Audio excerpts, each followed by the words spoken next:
All right. We get about 2 minutes before 7. We usually get things rolling at about 2 minutes after. We are streaming live to YouTube, and I'm sending out a couple of invites to some folks that I know usually like to attend. We'll be starting shortly. Thanks for joining us.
All right. Looks like we're starting to fill in the room a little bit.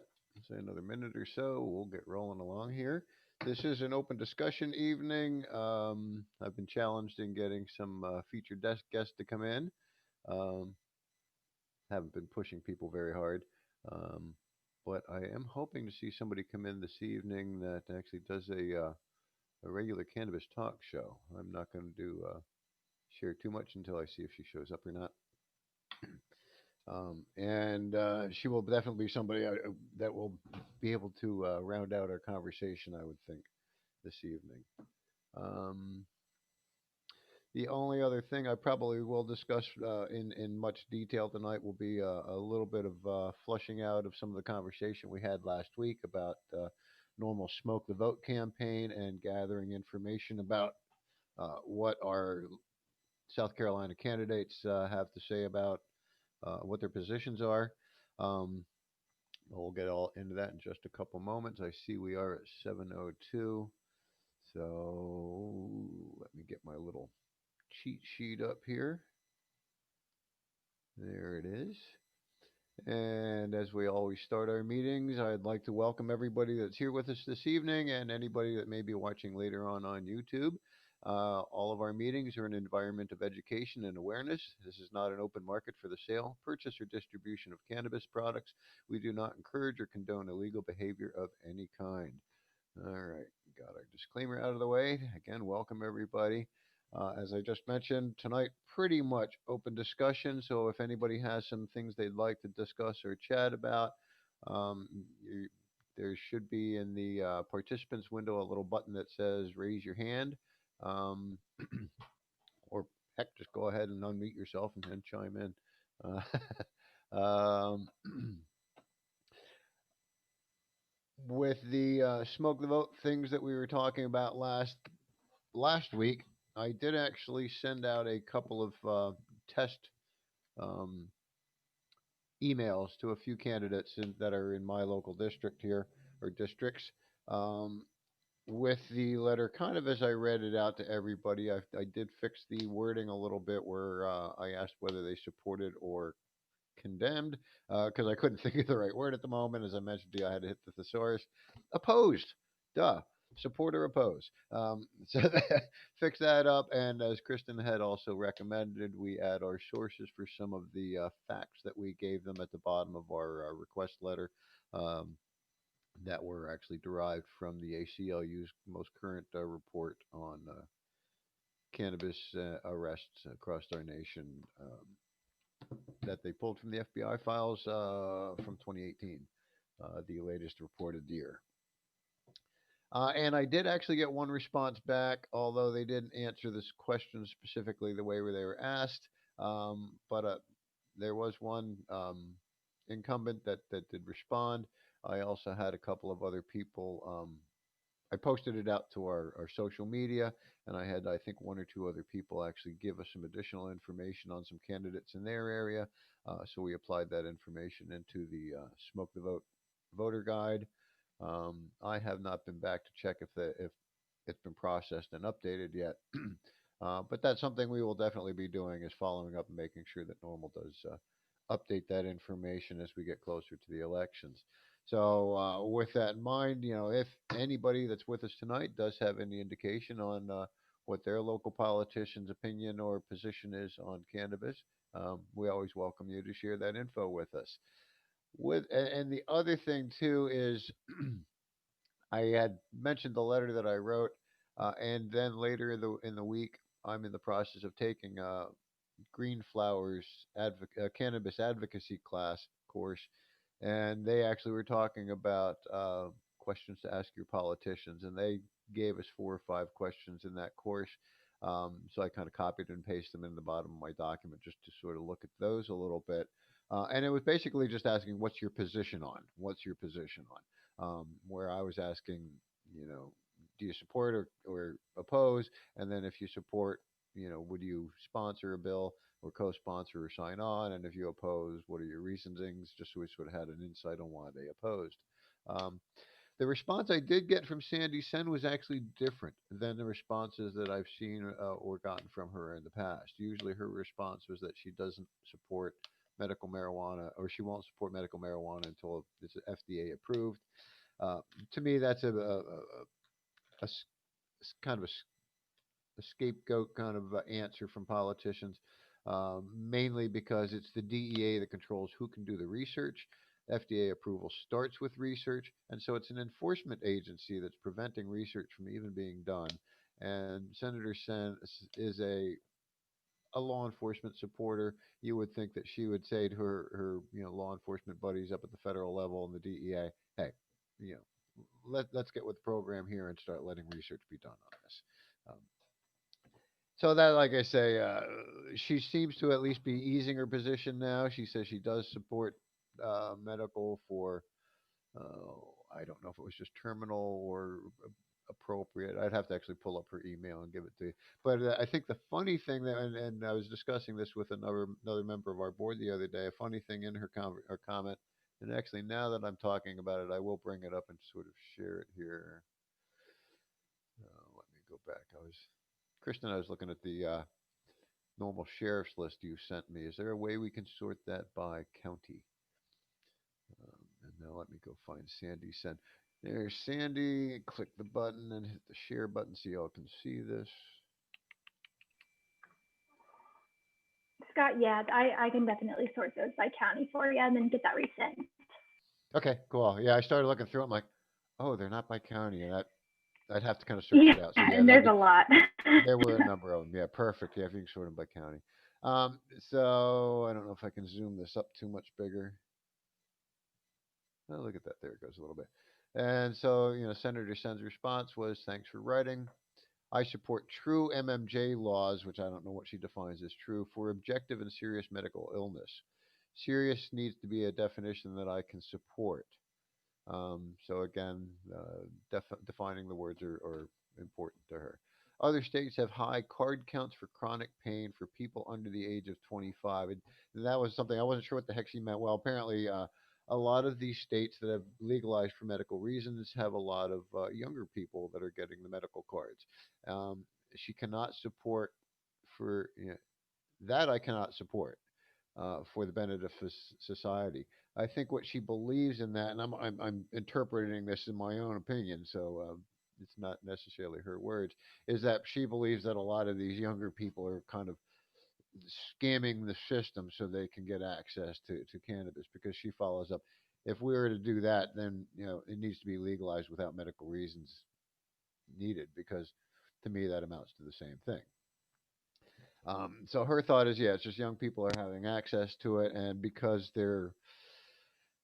they haven't lived with the years of propaganda that many of us have, where we were told this is bad for you, it's going to lead to worse things, it's going to, or many people with job fears. I've had my job for how many years? If I get pee tested and get caught, uh, I don't know, but fact sheets, and if you visit normal.org and their fact sheets, that does not necessarily the facts don't prove out that it's just young people trying to get access.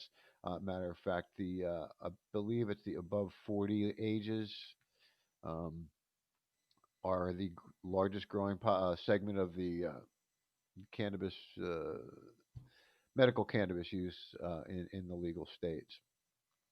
Again, I don't have facts in front of me on that, but again, visit normal.org and their fact sheets, and you will find that type of stuff. But um, with that in mind, I must say I'm very happy that she has at least changed her position somewhat. She is for medical. She wants a definition on what serious is, and that's part of the program is to define the causes, and of course for us, it's let doctors decide. Doctors should be the ones that are deciding what this are, and not legislators, not lawmakers, not law enforcement. Um, Doctors. Let the doctors decide what the serious medical illnesses should be. Um,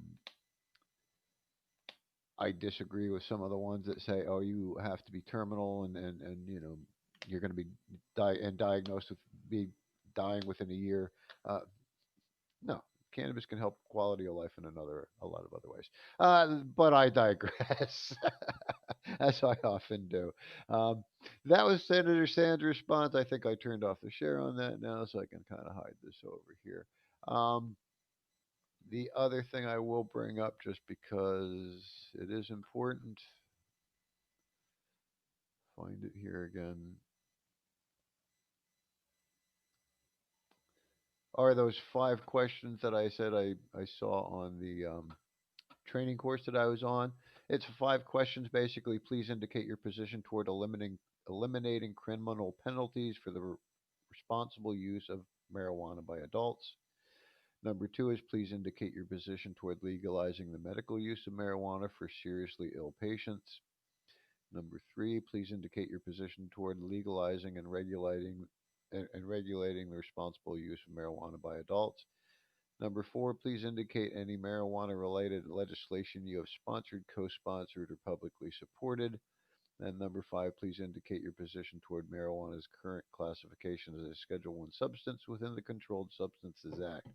All 5 very good questions, I must admit. So, although it doesn't apply to some things that are more specific here in South Carolina, like the one question I had on there asking about the hemp and the potential legislation to move that THC level up to 1% for efficacy, um, and the civil asset forfeiture, which is such a big thing here in South Carolina. So, although I like those questions, I kind of like our more pointed, more direct to South Carolina, South Carolina's issues questions. So, I'll bounce that around through the week, but I will finalize that before we talk next week, and I will get it live. Give me a second to admit somebody else here. I will get it live somewhere on our website and announce it on our social media, and hopefully we have it set up.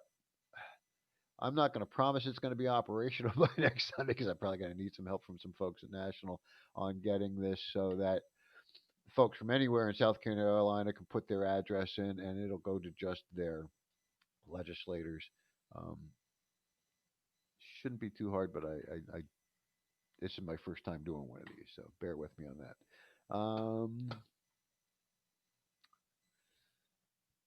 What time is it here? Quarter after. I am kind of a little disappointed. I'm not seeing one of our guests come in.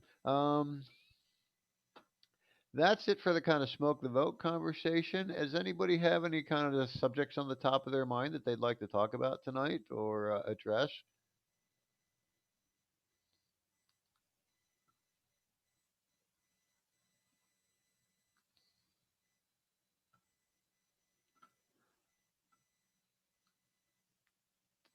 Okay.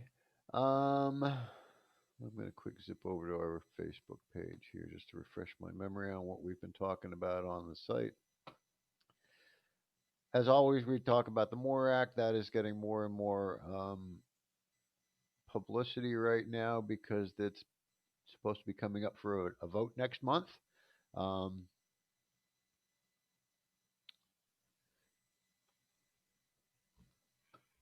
that's not, I mean, that's national. That's not necessarily South Carolina specific.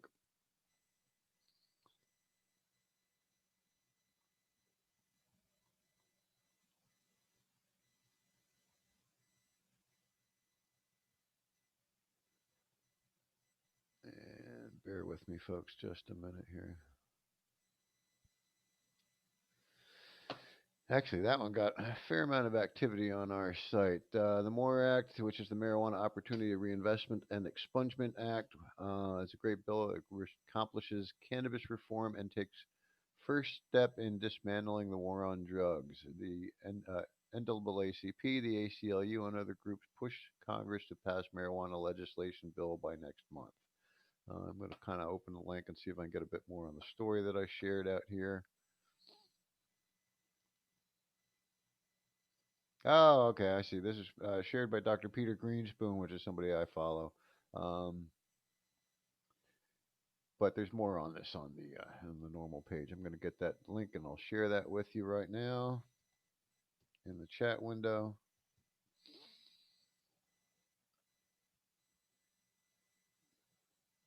As soon as my old computer catches up.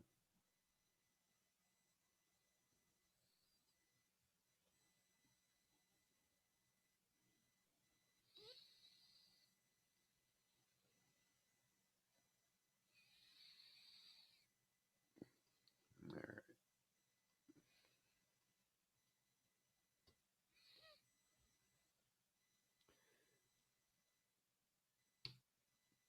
All right, just shared that link with you to NORML's article on the MORE Act. It gives you an opportunity there to fill in your address information and actually contact a legislator, to your legislators, and support them moving. Ask them for their support in supporting this act. Um, I still have struggle just thinking, struggle believing that we're going to get anything passed, especially with Mitch McConnell blocking votes on any cannabis-related issues. Um, but reach out to your legislators, see what we can get going here. Let me peek who all are here with us tonight. I will mention briefly while I'm thinking about it, we have asked Michael Harvey, who's here with us tonight, to speak with us next week about the Cannabis Nurses Association. And so, if you know anybody that's in nursing or in the medical profession that might find that interesting, invite them to join us. We will be promoting it a couple of times this coming week on our social media. I always love knowing in advance what the subjects are going to be because it allows me to sort of share it and promote it a little bit more than kind of like their general topic. Things like today, I think I blasted it out this morning just on social media, and it does affect our attendance, I must say. It definitely affects our attendance when we do have a good subject that interests people and it draws them in. Um, so we will be hearing from Michael next week. And if anybody again is with us that would like to talk about any organization or efforts that they're doing, or they know anybody that is, we ask you to invite them out and contact me through normal at lowcountrynormal at gmail.com and let me know that they're interested in talking as well. All right, and that's kind of it for me babbling at the moment. Do we have any other comments or input this evening? I don't want to end too early. We're only like 15 minutes in, and I'm just not that interesting otherwise. Scott, something that we could chat a little bit about. I know that you've been mentioning that sheriff in Florida that have some pretty interesting like actions that he's working towards. And I know that during some of our conversations, we talked about how in some states sheriffs have a little bit more of a voice. So I was curious if you could just kind of let us know a little bit more about how sheriffs impact the enforcement of marijuana laws in some states, etc. Okay, yeah, it's kind of interesting. Let me pull up his info real quick.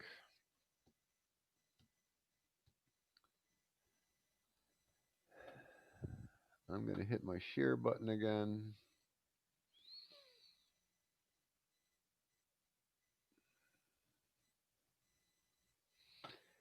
And I'm also going to say that I am disappointed in the voters of Pinellas County because James McClinnis did not win his race. The primary, they had a primary there the other day. Why this is not opening? There it goes, opening up to his site. I didn't know. There we go. But he ran on a very interesting platform. He is not necessarily background in military and law enforcement.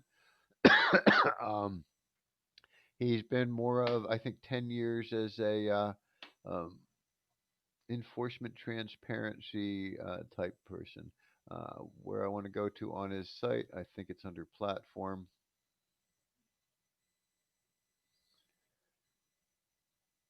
There we go.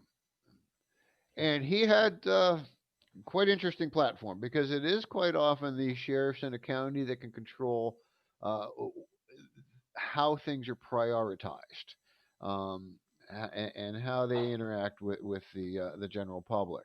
And this was his Mr. McClintus's platform for running for sheriff for Pinellas County. He's not part of either of the two-party system devoutly per se, and those systems do tend to support their own. He did run as a Democrat. He got 40% of the vote in that primary. 60% went to the other candidate, who has had, I think, 30, 35 years in administrative stuff in law enforcement. And to me, it sounds like it would be, if he gets voted in, more years of the same that's been going on with their less than admirable current sheriff that's in Pinellas County. I'm not from Florida. I don't know, but I've seen enough about Pinellas County on YouTube uh, to believe that they're not really citizen friendly and don't necessarily honor the Constitution as part of their job. So these were his 10-point position. The first one, responsibly end the war on drugs. He basically had said in an interview that had he been elected sheriff, he was not going to prioritize any type of simple possession, arrest, or even if you were growing it in your backyard. He was going to basically cease all no-knock raids because he found them to be, well, technically, they are unconstitutional. Um, uh, he was going to reduce costs and lower taxes. That's not something you often hear sheriffs say. Usually they want more money so they can help protect you better and militarize their force more. Um, Number three is going to limit the use of uh, weapons, violence, and force. And we've been seeing it a lot on the news that it seems a lot of enforcement agencies really have a hard time de-escalating. I'll admit I've got this bit of an obsession. I like to watch First Amendment, Second Amendment audits on YouTube. people going out into public spaces and video recording. And a lot of people get weird if you're recording them, and they think that they have some sort of right to privacy in public, and you need their permission, or law enforcement. I like kind of like some of the um, auditors that actually just they see blue lights or red lights flashing, they go and they start to record it, and the reactions to our public servants are questionable at best many times. You do see some really good officers out there, but you see some not so good ones. Number four, ending the warrantless citizen spying. I don't know how much tapping they do, how much following people on their social media, that kind of thing, but um, that to me just ties into the no knock warrantless anything. There should be a warrant if you're going to be doing this type of stuff. Community outreach, help and support. We think that that needs to be taken done as well. Body cams and police accountability. We call for that quite often as well in our organization. Training and retraining, and the policing for profits. Oh, you talk about civil asset forfeiture here in South Carolina. I just listened to another seminar on that not too long ago, um, and they were talking about, and this was, I believe, I don't think it was actually from the police officer. Uh, may have been an accountability group, but basically, 80% of all the civil asset forfeitures in South Carolina are for $1,000 or less. These laws were developed for going after drug kingpins that they couldn't reach because they were outside of the country, so they wanted to lock up their assets and prevent them from, hinder them doing business. It wasn't for busting somebody in a poor community and stealing their hoopty and their grill and their Reeboks. I don't know what the hell they're stealing from them or what they're seizing. A lot of it is vehicles. Um, I think I read one where they turned around, they sold like 40 vehicles for $32,000 or something crazy like that.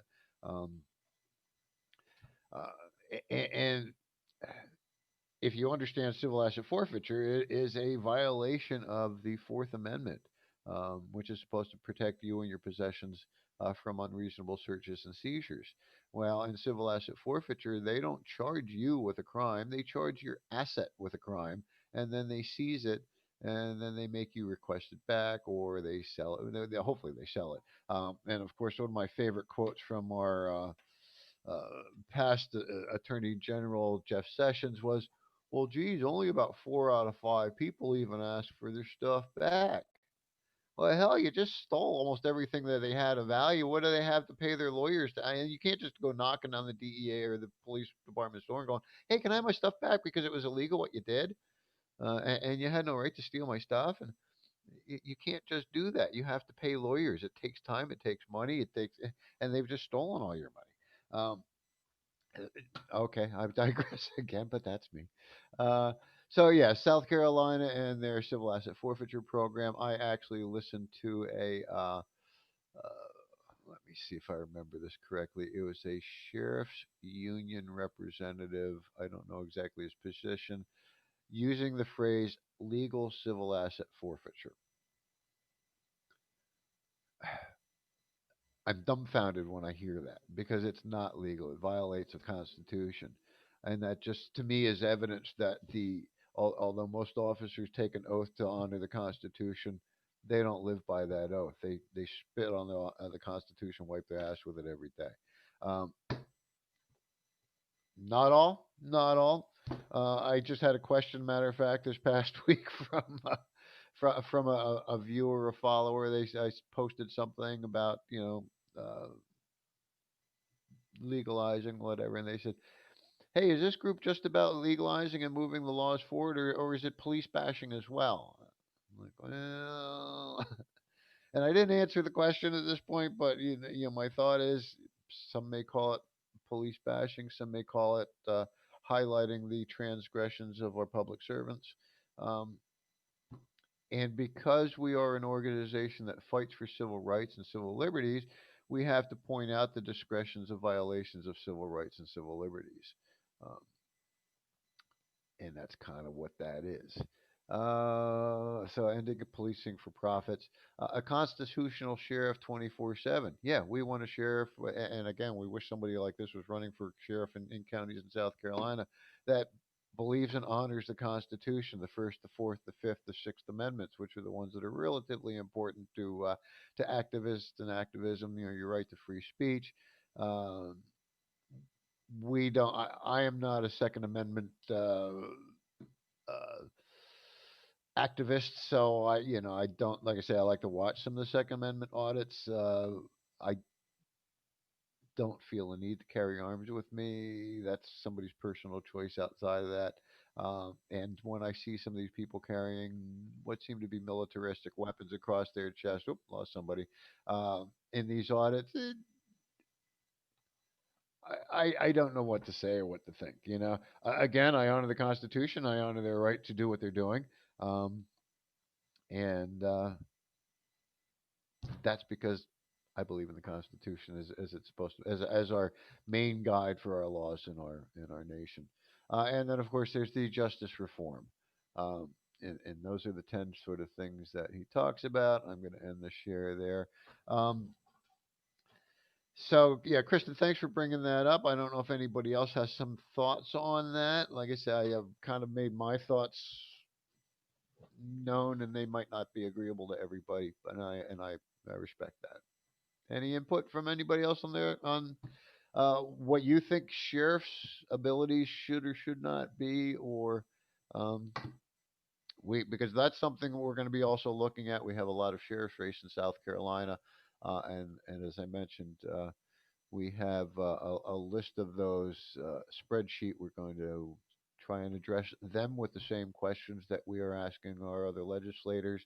Is their position on cannabis and enforcement of cannabis and their prioritization of it, uh, because that's important to our communities, and I think that really affects uh, our poor communities, our black communities, and anybody who smokes a little cannabis.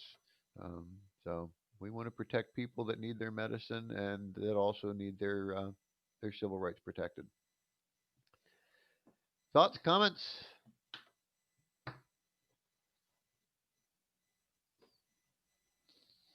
All right. Well, again, that's one of our thoughts. So if anybody does know their position of their local sheriffs, I know that I had shared an article about the Charleston police chief that the article is from last December of 2019, that Charleston was deprioritizing arrests for small amounts of cannabis.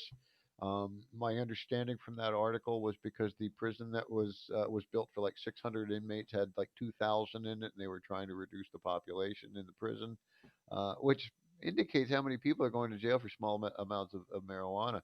I think it's 95% of all arrests are for 4 grams or less.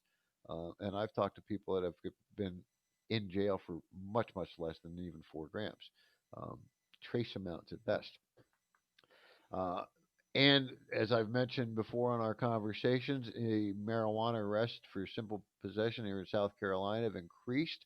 The numbers in 2016 were 15,888 according to FBI statistics, and I don't have the numbers in front of me here again today, but I think it was in 2018 34,200 and something, um, which is more than double. My understanding through the report, it was 53% increase. And was interesting in the report from the ACLU, it said that 53% increase was from 2010 to 2018. Um, but really, that increase happened in the past 2 years, from 2016 to 2018. Uh, so that 2 year period, because the 2014, 2015 were also in that 15,000 range. I don't really have the numbers going back to 2010, but South Carolina has been pretty consistent around that 15,000 number for a number of years. Uh, and just in the past 2 years, well, 2017 and 2018, as states across the nation are starting to legalize for medical purposes or recreational purposes, they have increased and stepped up their enforcement here in the state overall. Um, so that's again why we're kind of addressing the question with all the 46 county sheriffs. I don't know if they're all have elections this cycle, but the ones that have elections, we will address all the candidates, the incumbents, and see if they'll answer us or not, and see if we can share that information out on the Smoke the Vote um, Voter's Guide, which you can find at vote.normal.org. Kristen, thank you for that. I think it was kind of interesting to talk about his campaign. He's already said he's going to run again in 4 years. He didn't make it on the ticket for the Democratic side this year. Uh, I do follow his Facebook page, and he's still continuing to follow up on this kind of stuff. And I think kind of he believes that the incumbent's going to win, so he believes that he just has another 4 years of exposing their transgressions. Um, we'll see how that works out for him.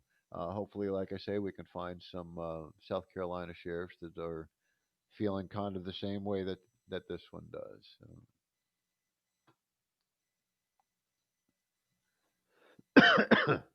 um,